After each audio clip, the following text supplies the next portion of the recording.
Simulan natin ang ating morning sa usapang pagkain. Alamin natin ang detalye sa upcoming Science Food Festival ng DOST para naman makasali at maki-food trip tayo sa food fiesta na ito. At para gabayan tayo dyan ay makakapanayan po natin si Sir Albay Keith Tulete ng Department of Science and Technology, NCR. Magandang umaga po, Sir Keith. Magandang umaga po and thank you po sa paanyaya sa Rise and Shine Pilipinas ng PTV4. Tell us more about this food fiesta. Ito po nga, DOST ITDI Science Food Festival. Tungkol saan po ba ito? At ito po ba, marami po bang pagkain na pwede po kaming makikain dyan, sir? Apo, tama po ma'am. So actually po no, sa DOST NCR po, no, so we're launching po this year, 2024 hanggang 2028, yung aming campaign na Science Beyond Borders. So isa lamang po sa malaking event po namin na under this campaign, yung Science Food Festival. So actually nasa ikatlong taon na po tayo ng annually po namin ginaganap.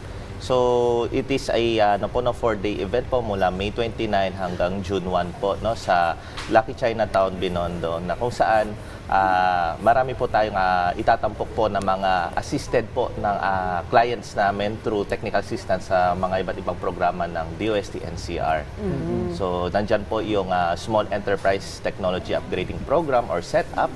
Andyan din po yung Community Empowerment through Science and Technology or CEST, at andyan din po yung Innovations for Filipinos working distantly from the Philippines or yung iForward PH. So yun po, i-feature po as well as yung mga iba't iba naming mga techno bazaars and pocket activities. Ayun. Oh, sir, you've mentioned nga, pangatlong taon na to. Ano po ba yung highlight this year? May mga bagong produkto po ba na ibibida dito sa Science Food Festival na ito? Ayan po. So, sa produkto po, na sa day 1 po sa opening ay may launching po na mangyayari yung isang dinevelop po na Okara Energy Drink, no? Sa tulong po in collaboration with DOST ITDI and as well as yung Okara Flour na sa rin po collaboration with PUP Manila.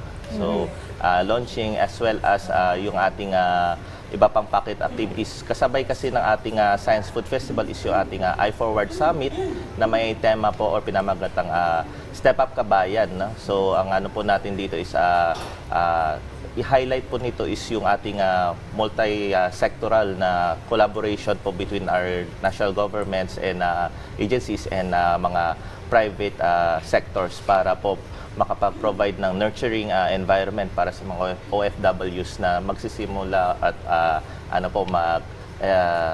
improve ng kanilang technopreneurship po ng mga businesses. Speaking about science and technology at itong pagkain, ano ba yung kumbaga mahalagang papel ng siyensya, teknolohiya para mapaunlad itong sinasabi nating food industry sa Pilipinas? Ano ba yung mga specific po ninyong mga ginagawa at tulong para po sa ating mga food entrepreneurs? So maganda pong tanong po yan, ma'am. So actually po ma'am, isa po sa mga ine-expect po, no, or idea natin sa science technology is andyan yung ating R&D or research and development. So ang DOST po na may mga iba't ibang technologies pati sa food po, no, na pwedeng up for technology transfer or commercialization. Kumbaga i-adapt na lang ng ating food business owners, and then meron din yung mga product development, nagpapa-improve. Then syempre andyan din po yung mga testing and mga iba't iba po naming mga technical consultancies. So hindi lang kasi basta may produkto ka, okay ka na. So dapat guided pa rin tayo. Minsan hindi natin nalalaman pag for example ang food natin is we have jurisdiction regulation po from FDA, from DOH. So nangyayari po, no, nakakatulong po ang DOST through our technical consultancies para mas makapag-comply or align sila sa ating mga food and safety standards. So, binibigyan natin sila ng guide or tulong? Apo, technical assistance po. Apo, ayun, no. Pero sir, any hint, sino yung mga exhibitors dito, mga participants dito sa Science Food Festival na ito? Ayan po, so sa Science Food Festival po, no, so mga namin, kasama po yung mga setup na clients po namin. So isa sa mga po doon sina Queen Bee, no, sa po siya taho po, no, chilled taho. Meron din po kami on yung inassist din sa community, yung sa Muntinlupa, mga City Women's Producers Co-op, na kung saan yung kanilang bottled bangus and tuyo. may mga free taster. Yun ang importante eh. Pwede naman po, no? So, Pero of ano course, po. we have to support Yes.